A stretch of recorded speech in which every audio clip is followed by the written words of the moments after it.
রসুল আকরাম সাল্লাল্লাহু আলাইহি সাল্লাম ইরশাদ করেন, আল্লাহর কিছু বান্দা আছে এমন যেই বান্দারা নবীও না শহীদও না। আল্লাহর কিছু বান্দা যারা নবীও নন শহীদও নন। ইয়াগবিতুহুমুল আম্বিয়া ওয়াশ শুহাদা ইয়াউমাল কিয়ামাতি বিমাকানিহিম মিনাল্লাহি আযজা ওয়া জাল।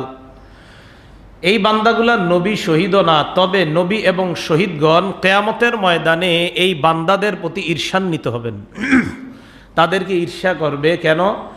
আল্লাহর পক্ষ থেকে তারা এমন মর্যাদায় অধিষ্ঠিত হবে যে মর্যাদা দেখে নবীরাও ঈর্ষা করবে, শহীদরাও ঈর্ষা করবে। এর মানে নবীদের মর্যাদা কম এমন না, মানে তাদের মর্যাদাটাও এত আজীব এক মর্যাদা হবে।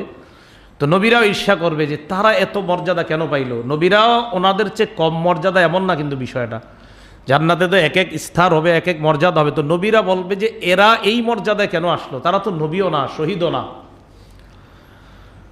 তো এই কথা রসুল আকরাম সাল্লাল্লাহু আলাইহি সাল্লাম বলেন যে কিয়ামতের ময়দানে তাদের প্রতি ঈর্ষান্বিত হবেন। তো সাহাবারা অবাক হয়ে গেলেন। সাহাবারা রসুল আকরাম সাল্লাল্লাহু আলাইহি সাল্লামকে প্রশ্ন করলেন, তুখবিরুনা বানহুম ইয়া রাসূলুল্লাহ, হুজুর আমাদেরকে বলেন তারা কারা। ইমাম আহমদ ইবনে হাম্বল রহমতুল্লাহ আলাই একটা হাদিস এনেছেন, ১৯,৪৩৮ নম্বর হাদিস। এই হাদিসের বর্ণনাকারী আমর ইবনু আবাসা রাদিয়াল্লাহু তাআলা আনহু। এই আমর ইবনু আবাসা রাদিয়াল্লাহু তাআলা আনহু বর্ণনা করেন, রসুল আকরাম সাল্লাল্লাহু আলাইহি ওয়াসাল্লাম ইরশাদ করেছেন, ক্বাল আল্লাহু আযজা ওয়া জাল, হাদিসে কুদসিতে আল্লাহ বলেন, হাক্কাত মাহাব্বাতি লিল্লাযীনা ইয়াতাহাব্বুনা মিন আজলি। আমার জন্য কোনো মুসলমান একে অপরকে যখন আমি আল্লাহর জন্য মহব্বত করে, ওই দুই ব্যক্তিকে, ওই মুসলমানদেরকে মহব্বত করা আমি আল্লাহর জন্য ওয়াজিব হয়ে যায়। ওয়া হাক্কাত মাহাব্বাতি লিল্লাযীনা ইয়াতাবাযালুনা ফিয়া মিন আজলি, যে মুসলমানরা আমি আল্লাহর জন্য একে অপরের পিছনে খরচ করে, আমি আল্লাহ তাদেরকে মহব্বত করা ওয়াজিব হয়ে যায়। ওয়া হাক্কাত মাহাব্বাতি লিল্লাযীনা ইয়াতাবাযারুনা ফিয়া, কোনো মুসলমান একে অপরের সাথে যখন আমি আল্লাহর জন্য সাক্ষাৎ করে, তাদেরকেও ভালোবাসা আমি আল্লাহর উপর ওয়াজিব হয়ে যায়। একে অপরকে আল্লাহর জন্য ভালোবাসলে দুনিয়াতেও লাভ, আখেরাতেও লাভ, আরশের ছায়াতলে জায়গা পাবেন। মুসলিম শরীফের হাদিস ২৫৬৭ নম্বর হাদিস। এই হাদিসের বর্ণনাকারী আবু হুরায়রা রাদিয়াল্লাহু তাআলা আন আবি হুরায়রাতা আনিন নবী সাল্লাল্লাহু আলাইহি ওয়াসাল্লাম। আবু হুরায়রা রাদিয়াল্লাহু তাআলা আন রাসূল আকরাম সাল্লাল্লাহু আলাইহি ওয়াসাল্লাম থেকে ইরশাদ করেন, আন্না রাজুলান যারা আখান লাহু ফি কারিয়া, এক ব্যক্তি তার কোনো এক মুসলমান ভাইয়ের সাথে সাক্ষাৎ করার জন্য কোনো এক এলাকায় গিয়েছে, রওনা করেছে, কোনো এক ভাইয়ের সাথে সাক্ষাৎ করবে। ফাআরসাদাল্লাহু লাহু আলা মাদরাজাতিহি মালাকান, আল্লাহ পাক রব্বুল আলামিন ওই ব্যক্তি যেই পথ দিয়ে তার ভাইয়ের সাথে সাক্ষাতের জন্য রওনা করেছে, ওই পথে একজন ফেরেশতা আল্লাহ নিযুক্ত করে দিয়েছেন। ফালাম্মা আতা আলাই, ওই ব্যক্তি যখন ফেরেশতার কাছে পৌঁছলেন, ফেরেশতা ওই ব্যক্তিকে জিজ্ঞাসা করলেন, আইনা তুরিদু, তুমি কোথায় ইচ্ছা পোষণ করছো? তো ওই ব্যক্তি জবাব দেয়, উরিদু আখান লি ফি হাদিহিল কারিয়া, এই গ্রামে আমার একজন ভাই, তো এই ভাইয়ের সাথে আমি সাক্ষাৎ করার জন্য ইচ্ছা পোষণ করেছিলাম, সেদিকে আমি রওনা করেছি। তো ফেরেশতা বলে, হাল্লাকা আলাইহি মিন নি'মাতিন তারুব্বুহা, তার কাছে কি তোমার এমন কোনো অবদান আছে যেটা তুমি প্রবৃদ্ধি করতে চাও, বাড়াইতে চাও অবদানটা, ওই অবদানের কারণে তার কাছে যাও? তো তিনি জবাব দিলেন, লা গায়রা আন্নী আহবাবতুহু ফিল্লাহি আযজা ওয়া জাল, না, আমার তার কাছে কোনো অবদান আছে এমনটাও না, শুধুমাত্র তাকে আমি আল্লাহর জন্য মহব্বত করি, তাই আমি তার সাথে সাক্ষাতের জন্য ইচ্ছা পোষণ করে তার উদ্দেশ্যে আমি রওনা করেছি। তখন ফেরেশতা ওই ব্যক্তিকে বলে,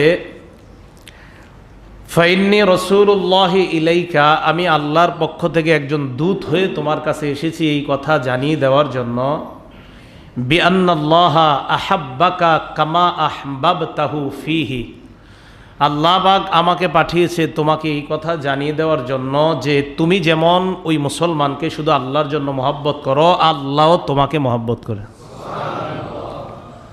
তো এক মুসলমান আরেকজনকে আল্লাহর জন্য মহব্বত করা, এটা দুনিয়াতেও আল্লাহর ভালোবাসা পাওয়ার কারণ, আর কিয়ামতের ময়দানেও আল্লাহর ভালোবাসা পেয়ে আরশের ছায়াতলে জায়গা পাবে। আবু দাউদ শরীফ হাদিস নাম্বার 3527 নাম্বার হাদিস, 3527। এই হাদিসের বর্ণনাকারী ওমর ইবনুল খাত্তাব রাদিয়াল্লাহু তাআলা আন। তো ওমর ইবনুল খাত্তাব রাদিয়াল্লাহু তাআলা আনহুর বর্ণনা, তিনি বলেন, ক্বালা রাসূলুল্লাহ সাল্লাল্লাহু আলাইহি ওয়াসাল্লাম, ইন্না মিন ইবাদিল্লাহি লাউনাসা মা হুম বিআম্বিয়া ওয়ালা শুহাদা। রাসূল আকরাম সাল্লাল্লাহু আলাইহি সাল্লাম ইরশাদ করেন, আল্লাহর কিছু বান্দা আছে এমন যেই বান্দারা নবীও না শহীদও না। আল্লাহর কিছু বান্দা যারা নবীও নন শহীদও নন। ইয়াগবিতুহুমুল আম্বিয়া ওয়াশ শুহাদা ইয়াউমাল কিয়ামাতি বিমাকানিহিম মিনাল্লাহি আযজা ওয়া জাল।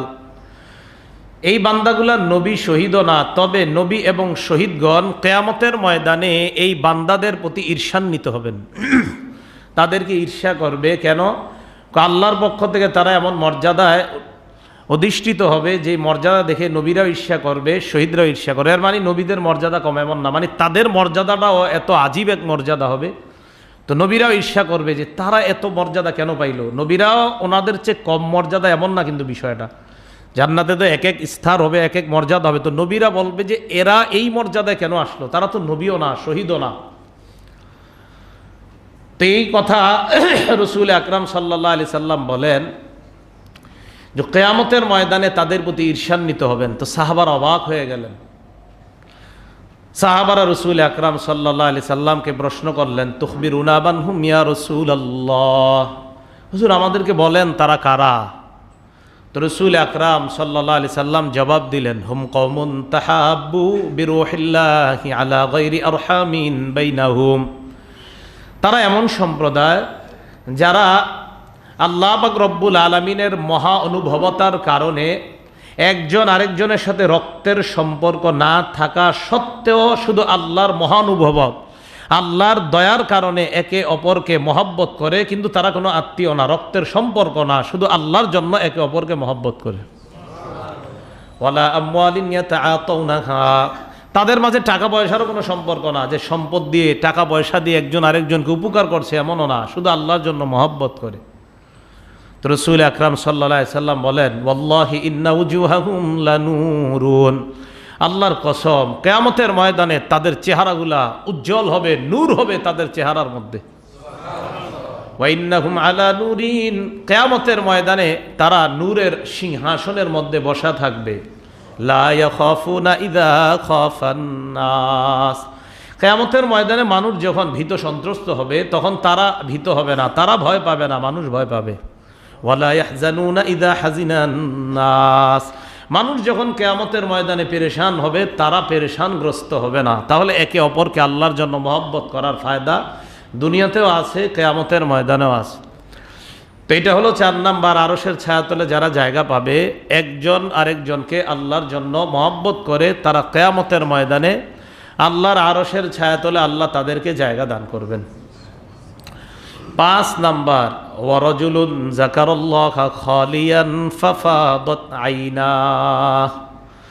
5 নাম্বার, ওই ব্যক্তি আরশের ছায়াতলে জায়গা পাবে যে ব্যক্তি নির্জনে আল্লাহকে স্মরণ করে, নির্জনে আল্লাহকে ডাকে। ফাফাদাত আইনাহ, তার চোখ দিয়ে অশ্রু প্রবাহিত হয় আল্লাহর স্মরণে। এই ব্যক্তিটাকেও আল্লাহ কিয়ামতের ময়দানে আরশের ছায়াতলে জায়গা দান করবেন। আমার আপনার সামনে অনেক মানুষ থাকে, আমি আপনি চিনিও না এই মানুষটা যে আল্লাহর কত প্রিয়, নুনি নির্জনে আল্লাহর কাছে কাঁদতে পারে। তো এই ব্যক্তিটাকে আল্লাহ কিয়ামতের ময়দানে মানুষ যখন পেরেশান থাকবে, আল্লাহ তাকে আরশের ছায়াতলে জায়গা দান করবেন।